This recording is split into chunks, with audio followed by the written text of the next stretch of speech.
Okay, guys, the day is drawing to a close. And so far, we have seen some really passionate, very passionate young people. Let's go and see what's happening inside the Situation Room. Throughout my campaign process, I intend to address burning issues affecting our youth on a daily basis. From the cracks of the education system that our youth seem to be falling into on a daily basis, to issues of unemployment, to the justice system as it relates to serving our youth. Do you see practical difficulties arising out of the labeling of certain areas as hotspots? Yes, I do. What are they?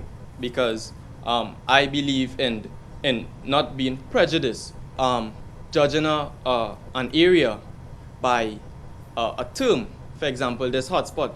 Because, for example, the area that I am from, Maloney, there are a lot of positive things that come out of Maloney, but it is just seen by the media. The media just show the negative things of these so-called hotspots. How was the experience up there in what I describe as the Situation Room with the panel of judges? Well, it was a very exciting experience. It was always one in a lifetime. So I gave it my all, and I hope for the best. Ladies, really quick, let me just find out. Expectations, are they being met thus far? Absolutely. I think there are some common themes evolving from the various people who have presented to us to be Youth Prime Minister of Trinidad and Tobago.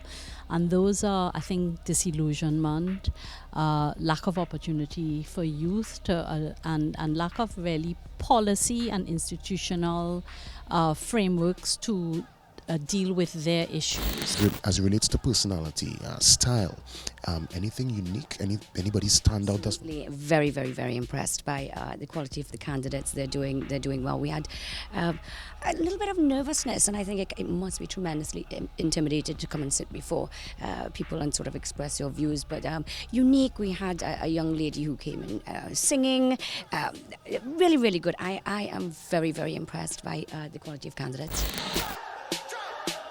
I intend to discuss critical issues that are afflicting the youth of our society.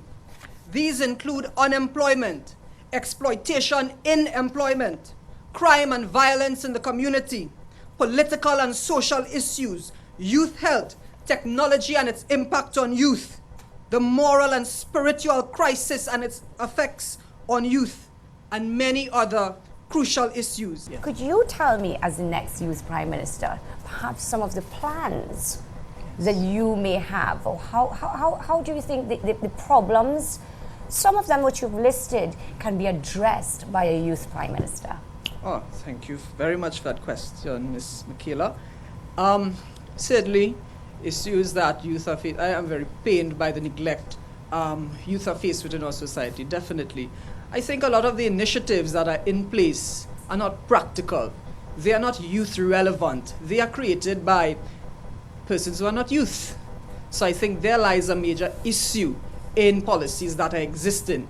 And therefore, if you're creating a policy to address youth issues or youth problem, and it's not relevant, therefore it doesn't really solve the solution. So I think youths continue to be neglected in that essence.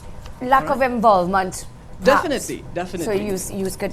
What is the highest or most intense area of neglect?